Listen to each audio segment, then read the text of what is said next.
नमस्कार, मैं हूं अंशिता।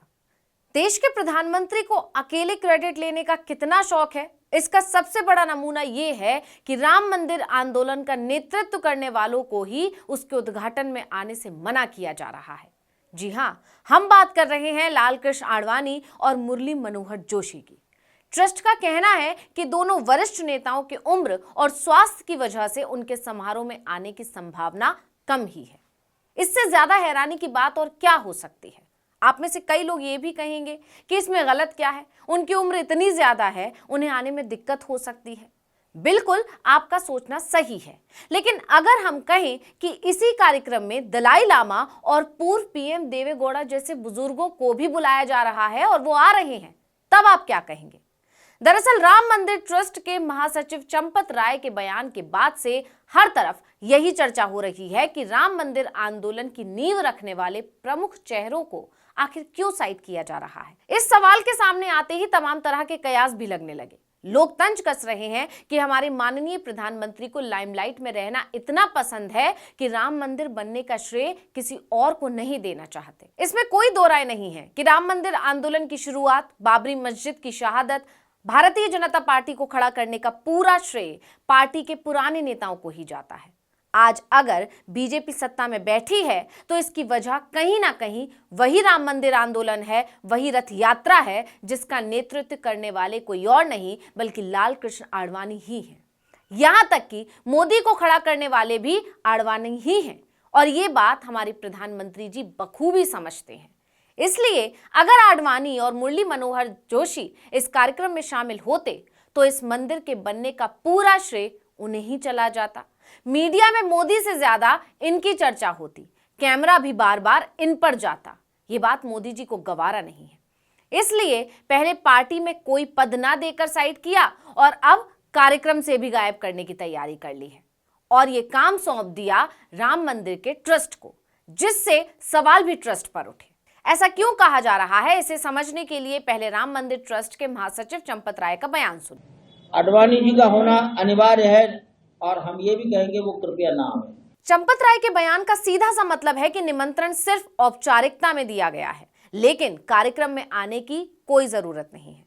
अच्छा, कोई सवाल ना उठे या आलोचना ना हो, इसके लिए उम्र और सेहत का हवाला भी दे दिया गया है। डॉक्टर जोशी से मेरी स्वयं वार्ता हुई और मैंने यही कहता रहा फोन पर, आप मत आइए, और वो जिद करते रहे मैं आऊंगा। मैं नहीं समझता कि मेरे से ज्यादा संबंध आप में से किसी के हैं क्या, जितने मेरे उनसे संबंध हैं। और मैं बार बार निवेदन करता रहा, गुरुजी आप मत आइए, आपकी आयु, सर्दी, आपने घुटने बदलवाए हैं। वो कहते नहीं मैं आऊंगा, हरी इच्छा बलवान। चलिए मान लिया कि आडवाणी और मुरली मनोहर जोशी की सेहत ठीक नहीं है। आडवाणी अभी 96 साल के हैं और मुरली मनोहर जोशी अगले महीने 90 वर्ष के हो जाएंगे, इसलिए उन्हें आने से मना किया जा रहा है। लेकिन वहीं दूसरी तरफ दलाई लामा, जिनकी उम्र 88 साल है, और पूर्व पीएम देवेगौड़ा, जिनकी उम्र 90 साल है, उन्हें कार्यक्रम में क्यों बुलाया जा रहा है? ये ही नहीं, चंपत राय के मुताबिक 6 दर्शन परंपराओं के शंकराचार्य और 150 साधु संत इसमें भाग लेंगे। इनके अलावा करीब 4000 संत और 2200 अन्य मेहमानों को भी समारोह के लिए न्योता दिया गया है। क्या इन संतों में किसी की भी उम्र 80-90 नहीं होगी? जब इन लोगों को बुलाया जा सकता है तो फिर सिर्फ आडवाणी और मुरली मनोहर जोशी से ही कार्यक्रम में ना आने का आग्रह क्यों किया जा रहा है? आडवाणी जी का होना अनिवार्य है और हम ये भी कहेंगे वो कृपया ना आए। दलाई लामा और पूर्व पीएम देवेगौड़ा के लिए जो इंतजाम किए जा रहे हैं, क्या वही इंतजाम इनके लिए नहीं हो सकते? क्या मेडिकल टीम के साथ आडवाणी और मुरली मनोहर जोशी को कार्यक्रम में नहीं लाया जा सकता? ये सवाल इस समय हर किसी की जुबान पर है। लोगों का कहना है कि सेहत तो सिर्फ बहाना है। असल में बीजेपी चाहती ही नहीं कि आडवाणी और जोशी कार्यक्रम में शामिल हो। ये दोनों भारतीय जनता पार्टी के वो चेहरे हैं जिन्होंने 1990 के दशक में राम मंदिर आंदोलन का नेतृत्व किया था। 90 के दशक में विश्व हिंदू परिषद ने अयोध्या, काशी और मथुरा के मंदिरों को मुक्त कराने का अभियान चलाया था और इसके अंतर्गत लालकृष्ण आडवाणी ने सोमनाथ से अयोध्या तक रथ यात्रा की। हालांकि बिहार के तत्कालीन मुख्यमंत्री लालू प्रसाद यादव ने समस्तीपुर जिले में उन्हें गिरफ्तार कर लिया था। आडवाणी के खिलाफ मस्जिद गिराने की साजिश का आपराधिक मुकदमा भी चला था। मुरली मनोहर जोशी आडवाणी के बाद भारतीय जनता पार्टी के दूसरे बड़े नेता हैं जो राम मंदिर आंदोलन में बढ़ चढ़कर हिस्सा लेते रहे।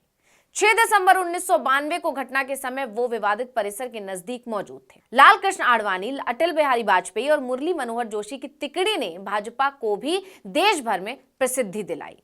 यही वजह है कि जब से चंपत राय का बयान आया है, हर तरफ बीजेपी की आलोचना हो रही है, क्योंकि इस दिन जब प्रधानमंत्री नरेंद्र मोदी प्राण प्रतिष्ठा समारोह में पहुंचेंगे तो सभी की नजर उन पर होगी, लेकिन वो चेहरे वहां नहीं दिखेंगे जो इस आंदोलन के अहम किरदार थे, क्योंकि राम मंदिर प्राण प्रतिष्ठा समारोह में कई अन्य प्रतिष्ठित हस्तियों को आमंत्रित किया गया है।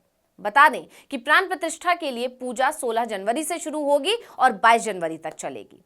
इसमें केरल की माता अमृतानंदमयी, योग गुरु बाबा रामदेव, सिनेस्टार रजनीकांत, अमिताभ बच्चन, माधुरी दीक्षित, अरुण गोविल, फिल्म निर्देशक मधुर भंडारकर, प्रमुख उद्योगपति जैसे मुकेश अंबानी, अनिल अंबानी, प्रसिद्ध चित्रकार वासुदेव कामत, इसरो निदेशक नीलेश देसाई जैसे तमाम लोगों को बुलाया गया है।